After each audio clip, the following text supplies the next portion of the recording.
So we have to get really good and skilled at saying, no, I'm not taking that route. At any moment, I can choose to love myself through this, and I could choose to not let this inner judge and this inner shamer have root or take hold of my consciousness anymore. Consciousness being the way I think about myself, the way I think about my life, the way I think about the people I love in my life. It wants to sabotage that. Hey, soul family. Welcome to the Alive and Awake podcast. I'm your host, Alicia Kay, and I have spent the last 20 years teaching people how to work with their wounds and overcome their greatest fears so they can learn how to thrive in a world where they were only taught to conform. Each week, we will dive deep into the practical, the spiritual, and the mystical so I can teach you how to do the inner work to know yourself, trust yourself, and eventually love yourself enough to create a world where you feel fully alive, awake, and free. So don't forget to hit that subscribe button and never miss an episode. Ready? Let's dive in.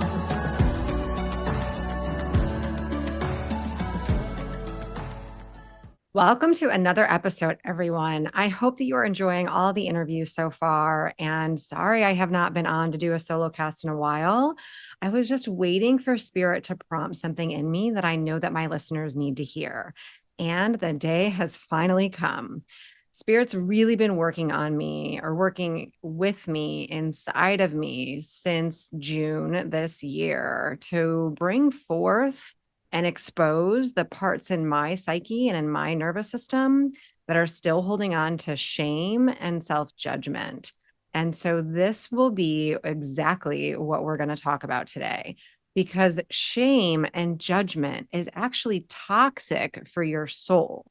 The spirit part of you has no idea what to do with this energy because you are unconditionally loved. And when you start to feel shame about yourself or you start to judge yourself, it actually feels like a virus inside of your body that your higher self is wanting you to purge and to get rid of. Because the truth is that you are a eternal spiritual being that was created from pure light and birthed out of pure love into existence. And so when you allow these dark energies or these dark beliefs about yourself to take root, it pulls you out of alignment with love, and it makes you feel separate from source, separate from the creator, separate from God, or in human terms, if you don't relate to spiritual or spirituality, it's just you feel separate from love, right? And then you start to, perpetuate that, and you start to repeat the patterns of shame because you're trying to overcome it and you're trying to get rid of it. So I wanted to share a story with you about how all of this started to come into my consciousness or into my, real life experience that I think a lot of men and women out there can certainly relate to. So I'm in a training right now on something called Understanding Your Negative Animus. And I'll be going into another podcast episode about what that is. It really is related to your unhealed father wounds and how you show up in relationships and you block love and you project all this stuff onto your partner, which we're definitely going to be diving into in a very deep solo episode. But just for now, understand that it is the energy inside of you that you inherit from your father paternal line that essentially is deep, deep, deep in your shadow and in your unconscious until spirit and your higher self is ready to bring it forward for you to take a look at. And at the end of me working through a lot of the trauma that came from that side very recently, I was met with a dream. And in this dream, what happened was this energy, it felt very, very demonic. It felt very evil. It felt very anti-life, anti-love energy was chasing me around my home. And my home was all white. It was like very pure, very, full of like light energy. And this energy was inside of me and it felt like it was trying to essentially kill me.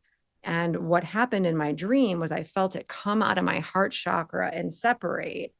And then it started chasing me around my home. And then when it had me backed into a corner, what happened was it was like surrounding me like a shield, and I couldn't move, and I was hysterical, I was terrified, I was crying in my dream. And all of a sudden this little girl came out of the energy and was spit back out at me, and it started gnawing at me and tearing at me and clawing at me and biting me. And this little child that felt about 3 or 4 years old was very like matted. Her hair was ratty, like she was all bruised, she was beaten. And I felt like she literally was trying to like take my life. And after I woke up, obviously alarmed, but I know enough of that spirit is always trying to communicate to me through my dreams. And so I did some deep diving with that, and eventually ended up taking it to Candace, my Akashic record reader, and was like, what was that all about? Like I intuitively knew that that child that was spit back out at me was 3. She was incredibly wounded by her father when she met him, which we'll talk about in the other podcast. But the energy that she was carrying in her body from the wounding of her father was very, very, very real. Like it essentially crushed her heart, it crushed her soul. Like she felt like she wasn't loved, she wasn't wanted, she wasn't chosen. Like this was what this inner child, my inner child, was holding on to from my father's trauma. But interestingly, I knew that I had to clean her. I knew I had to bathe her, so I did a visualization and a meditation around really purifying my little girl inside, who felt so damaged and felt really weak, and really didn't trust the masculine, didn't trust men because of what happened with my father's side and the way that he treated me when I was so young, and essentially tortured me, which we certainly can get into again in another episode. But for this time being, understand that this little girl was needing my love, was needing my attention, and was ready for me to claim her. And so she was able to show me a lot of the memories that she was still holding on to, a lot of the wounding that she was still carrying. That because I do a lot of inner child work and I do a lot of learning how to reparent the wounded parts of me, I was able to cleanse her, to bathe her, to put her in a bath with like, all this like clearing water with roses, with oils, with song, angels like surrounding her, and then really bring her back into my life as an adult, like the reclamation of like, this is the part of me that now wants to be integrated. And we absolutely can talk more about, inner child work in another episode. But for today, know that I was dealing with the shame that she carried in her body. And so when I brought this dream to my Akashic record reader, Candace, which is the episode before this one that you can go and listen to about all, how that's so helpful, and really how it served me. She said that the energy that essentially possessed my dad and did the things that he did to me as a child, like this energy was trying to get to me and essentially had a hold of me my whole life. And it spit my child back out at me in my dream because it knew that it didn't have control over me anymore. It didn't like run the show anymore. And it essentially was done, because I've done so much work on myself to embody the Christ light within me and try to meet myself and people with unconditional love and really reclaiming my sovereignty as a divine woman in this lifetime. It can't touch me anymore. But the problem lied in I didn't know how to connect with this child. And so I brought that to Candace, or to my reader. And what she said is that my inner child doesn't trust me. And I was like, isn't that interesting? Well, what does that mean? Like, because I thought I've done all this work. Like, what do you like? Almost like, what do you mean my inner child doesn't trust me? Like, that feels very, very weird to me. And what she said was, she doesn't feel like there's a room for her in your life because you're too put together all the time and you appear too perfect. And she's messy and she's wild and she wants to be free. And you control her and you confine her, and she doesn't feel like you love her. And that really broke my heart. And it made me think of the ways in which I've changed. And through my metamorphosis of Alicia Kowalski was my maiden name. to Alicia Moonen was my married name, to Alicia K being like this new version of myself in human form, this teacher, this healer, this beautiful woman that wants to give to the world from her heart. Like I've realized that she's right.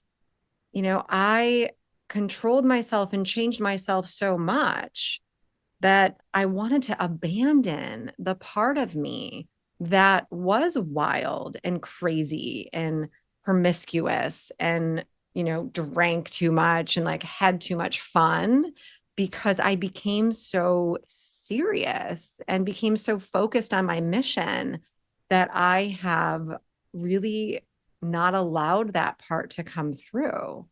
And the most beautiful part of this story was, and why I'm sharing it with you, was I was at my friend's lake house this past weekend. And I was telling her this story about this dream and this work that I've been doing.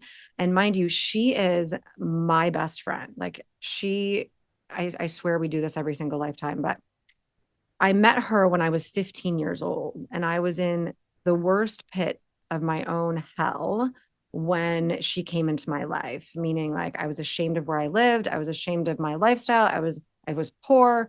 I was living in this like little shack that my mom moved me into, and my bedroom was in an attic where I had to pull down the stairs to like get to my room, and my ceiling was like that foam stuff. Like I felt so unworthy. It was unbelievable. And so she came into my life at this time and really worked with me to feel normal. And so she's been there throughout my whole life and has seen all of my transitions and all of my struggles and has always loved me 100% unconditionally. Like she was my saving grace. Her family took me in like when I needed a place to escape to and whatever. Like she showed me what normal can feel like, and she showed me that I was accepted no matter what. And so, what she said to me after I was sharing this dream with her and telling her that I don't know why my inner child doesn't trust me and I'm really trying to connect with her, she said, well, I didn't want to say anything to you, but now that you're bringing it up, when I listen to your podcast, sometimes it makes me really sad because I feel like you shame the parts of you that I fell in love with and that I love so much. She's like, that's the you that I loved because you taught me so much. And you say that you were wild and crazy and promiscuous and like all these things, but for me, you brought me out of my shell and you gave me permission to explore life in a new way. And so when you talk about yourself in a way that you're not proud of that, it makes me really sad because I feel like you don't know how amazing you are. It makes me emotional to even like think about that right now because in some ways she was right. I worked so hard on trying to change those parts of myself that I started to judge them and I started to have shame about them instead of unconditionally loving them and seeing the beauty in them and seeing the beauty in how I adapted and I was resilient and I evolved. And, she had told me one time that my friends in my friend group called me the trigger puller. And I was like, I don't know what that means. She's like, well, your role is that like, no one else wants to, take the risk or do the thing, but we know Alicia will. So what does Alicia want to do? And Alicia was the one that brought us into all these fun, crazy situations that they weren't brave enough to enter. But because I was the brave one and I was the one that took all the risks and, I'm the one that said yes to things that they wouldn't give themselves permission to say yes to because, what their parents thought or, whatever, it didn't matter. But I really was able to reflect this past week on, oh my gosh, like the role that I had in those relationships was so important. And I wouldn't be the woman I am today without the parts of me that were so messy, that were so unstructured and unfiltered, and had this energy about her that truly didn't give a fuck. about anything or what people thought of her. I was completely living in the moment. I was completely doing what I wanted to do. I didn't want any rules. I didn't want structure. I didn't care that I had to go to school or all this stuff. But over time, I started to buy into this 3D matrix of like, you can't do these things anymore because it's not appropriate, and all the things that we get told, which are lies. So I had to start really thinking, am I really ashamed of this part of me? And the answer is no. And so then I was like, well, why would it come across that way? Well, it comes across that way, I believe, because I want people to feel like I can relate to them where they're at. But the answer is that you don't have to be ashamed about anything in your life. The truth is that we're all programmed to believe that the things that we do are unacceptable, and the things that we, or the way that we behave, isn't appropriate, because we are tied into a 3D matrix of reality that wants to control us, that wants to shame us, that wants us to believe that we're not sovereign beings and that we're living life wrong, or that we could do something to fuck it up. And it's like, no, it is all a very unique individual path. And if I wasn't that version of me, I wouldn't be the bold woman that can sit here and talk to you and talk about these experiences and teach you what you need to understand about the ways that you're still trying to buy into a system that doesn't want you to be your authentic self, that doesn't want you to know that you're the sovereign free will creator of how you feel about yourself, right? I get to decide whether or not those things are wrong or whether those things are something to be ashamed of. Like, I had the best time of my life. Yes. Was I a little bit crazy and out of control? Yes. And thank God nothing happened to me during that time or my friends at that time. I'll give God, thanks for that, for watching out for us. But I also want you to know that when you start to judge or shame, and then you try to control it and you try to appear perfect and normal so that you feel like you fit into a society or to a culture that is broken, that is not the way. And it's bringing me to another concept that I was thinking about, was our Uranus opposition, not return, but your Uranus opposition, which usually happens around like, later 30s, like mid 40s, where you will be faced with the ways in which you're not living authentically, and that you're not unapologetically, unconditionally loving all parts of yourself. And so that has been a transition for me of like integrating all parts of me, because that is what our soul wants.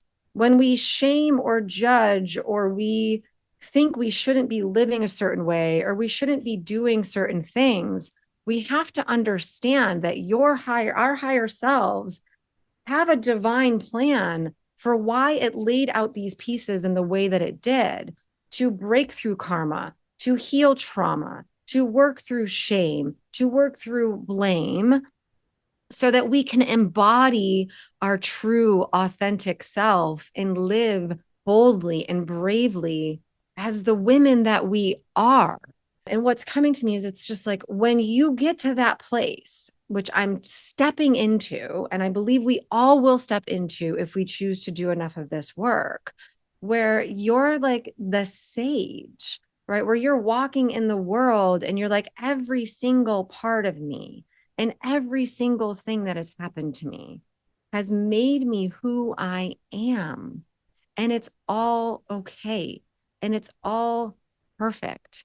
The only one that you have to work on impressing in this life is your inner child, right? And in doing that, what happens is your consciousness starts to expand, and you start to see how surrounded by love you are, how supported you are, not only in this human realm. And if you don't feel that way right now, know that you're getting there. Know that there's no way that you won't get there, especially if you're listening to me and you're relating to me and you are hearing these words and you're like, yes, you will get there. You cannot mess it up. But it is getting to the place where it's like, I no longer judge or shame myself because I know that it is all meant for me. And what we don't understand is that there is something inside of us, which is it is an energy that lives on the earth plane that is sort of like reptilian energetic, lower vibrational darkness that is on our earth reality that we get infiltrated by when we come into the world and we separate from the womb and we feel separate from source. This energy comes in and we'll start to use the things that we are ashamed of as leverage to beat ourselves up. So call this your inner shamer, your inner adversarial voice. It wants to essentially control you through your mind by the way that you believe and think about yourself, so that you don't fulfill your purpose in this life, so that you don't believe that you're a powerful, sovereign being, and that you don't connect to your true essence and your true source of love in this lifetime. It will do anything it can to keep you from stepping into your power. And the way it does that is it leverages the things that you feel ashamed of. So, for instance, like, which my friend pointed out, is like, it sounds like you're ashamed of this part of you that used to be the party girl, the crazy girl, the fun girl. And I was like, oh, but what my inner shamer did, which is not of you, by the way, or not of me, it's not of the true self. It is an energy that exists on this earth plane that is not you. It's the anti you, it's anti life force, it's anti love energy. The Bible calls it demonic, Satan, whatever you want to say or call it, that's your choice. But just know it is the anti life energy that is keeping you from seeing yourself with compassion, with grace, and love. So it comes in and it'll say, you shouldn't have did that. Why would you do that? You know that you just messed up things. Whatever, like, it has a voice. It has a very distinct energy and it wants to attack you through your mind. So you have to understand that it's an attack. It's an attack on your sovereignty. It's an attack on your power. It's an attack on your feeling like you're a creator of your life. And it wants to make you feel like you're a victim of your life. So we have to get really good and skilled at saying, no, I'm not taking that route. At any moment, I can choose to love myself through this. And I could choose to not let this inner judge and this inner shamer have root or take hold of my consciousness anymore. Consciousness being the way I think about myself, the way I think about my life, the way I think about the people I love in my life. It wants to sabotage that. So you get to choose what perception and what belief you're going to have at any given moment. So, for instance, it wants to come in and say, you shouldn't have did that this weekend, or you shouldn't have acted that way, or you got too angry, or whatever it is. It's like, no, right? And so since that energy is essentially done with me and it can't have its way with me anymore, which was very evident of it spitting back my inner child in my dream, it's like, I get to say now, I'm the free will creator of my life. I get to decide where I'm not happy with the choices I made. And I get to course correct because I am on a journey to experience all facets of life, the good, the bad, the ugly, the shame, the blame, all of it, the fun, the freedom. Like, I get to experience the full array of all of that because that's what I came into this earthly mission for. And nobody is going to be able to tell me how I should think and feel about myself but me. That is true freedom. And that is true sovereignty and self-love.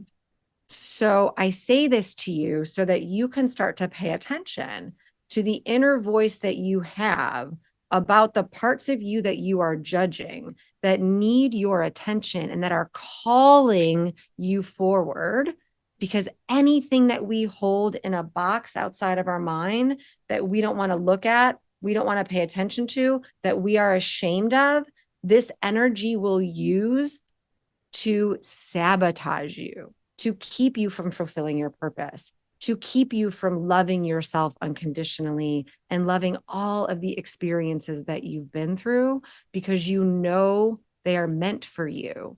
You know that they are meant to advance your soul so that you can become the man and the woman that you came to be in this life. And we don't get there by rejecting any of it. We have to integrate all of it and see the truth of it so we can come back to our heart and we can live in alignment with the unconditional love of source, right? We are connected to the heart and mind of God through our own loving hearts.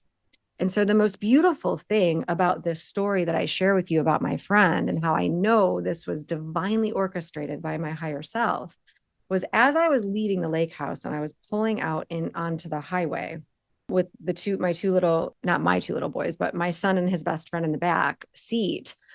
I'm driving and I'm like leaving in this like high, like all this awareness that was given to me, like, oh my gosh, this was such a beautiful evening.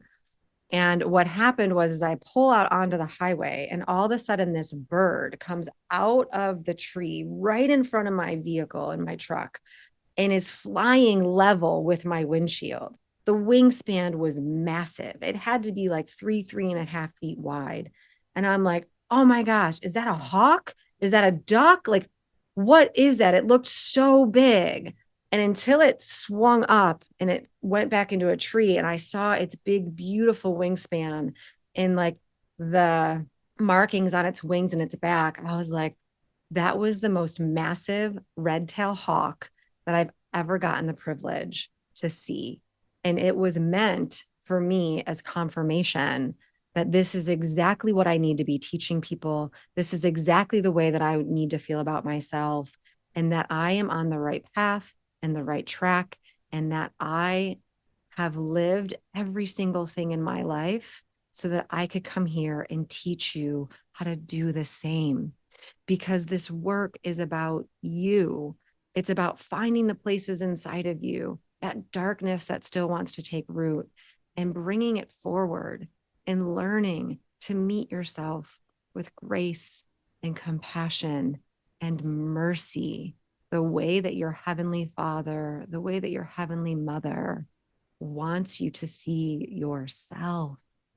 If you can let that love in, if you can let that be your truth, then everything else becomes the playground of your life, right? Yes, we're going to have bad times. Yes, we're going to have heartbreak. Yes, we're going to go through pain because that's part of this earthly realm.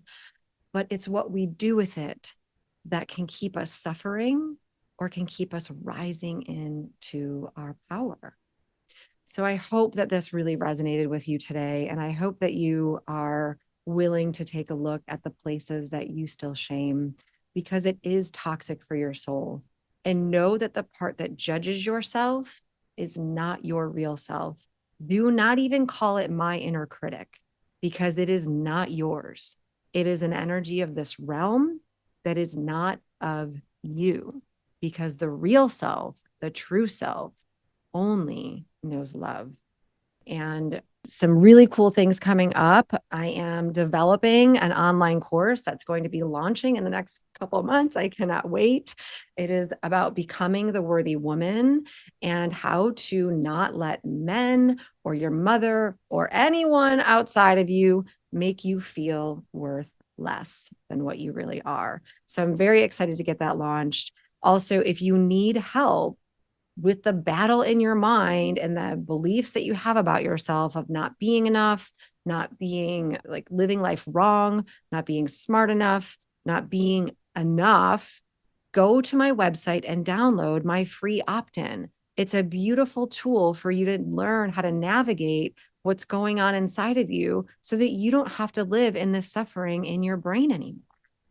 And I really encourage you to dive into that opt-in. It's great. It's why I created it. It's the tools I use for myself every single day to get myself back in check and get myself back into alignment and get myself back into the vibe that I want to be at in my day and in my life.